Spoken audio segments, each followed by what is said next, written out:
कोल्हापुरातील पट्टणकोडोली येथे छत्रपती शिवाजी महाराजांचा पुतळा बसवण्यावरून वाद निर्माण झाला। गुढीपाडव्याचं निमित्त साधून गावातील काही शिवप्रेमींनी छत्रपती शिवाजी महाराजांचा पूर्णाकृती पुतळा बसवला। पुतळा रात्री 3 वाजता चबुतऱ्यासह बसवण्यात आला। मात्र यावरून गावात तणावाचं वातावरण निर्माण झालं होतं। गेल्या अनेक वर्षापासून पट्टणकोडोलीत शिवप्रेमींकडून महाराष्ट्राचा आराध्य दैवत छत्रपती शिवाजी महाराज यांचा पुतळा बसवण्याची मागणी होत होती। मात्र या पुतळ्याला प्रशासनाच्या परवानग्या आणि इतर गोष्टींमुळे विलंबच होत होता। अखेर शिवप्रेमींनी गुढीपाडव्याचा शुभमुहूर्त साधत चबुतऱ्यासह छत्रपती शिवाजी महाराजांचा पूर्णाकृती पुतळा बसवला। पहाटे गनिमी कावा करत शिवप्रेमींनी हा पुतळा बसवल्यानंतर पोलीस प्रशासन देखील सक्रिय झालं। हा पुतळा बसवण्यासाठी प्रशासनाची परवानगी घेण्यात आलेली नाही असं म्हणत पोलिसांनी हा पुतळा सुरक्षितरित्या हटवण्याचे आदेश दिले। मात्र शिवप्रेमी आपल्या भूमिकेवर ठाम राहिल्यानं काही काळ तणावाचं वातावरण निर्माण झालं। अखेरीस प्रांताधिकारी मौसमी चौगुले यांनी घटनास्थळी भेट दिली।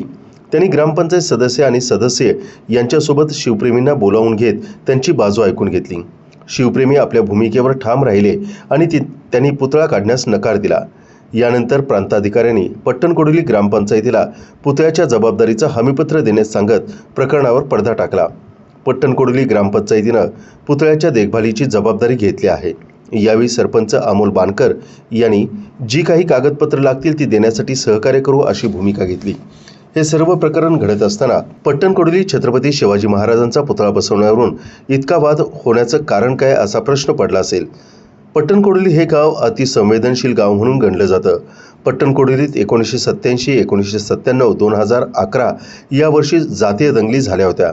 त्यामुळे कोल्हापूर जिल्ह्यातील पट्टणकोडोली गावची ओळख ही अतिसंवेदनशील गाव म्हणून झाली आहे। गावात कोणताच पुतळा बसवण्याची परवानगी नाहीये। गावात छत्रपती शिवाजी महाराजांचा पुतळा असावा अशी मागणी गावकरी आणि शिवप्रेमी गेली 40 वर्ष करत होते। अखेर गनिमी कावा करत यंदाच्या पाडव्याला पहाटे 3 वाजता शिवप्रेमींनी छत्रपती शिवाजी महाराजांचा पूर्णाकृती पुतळा साकारलाच।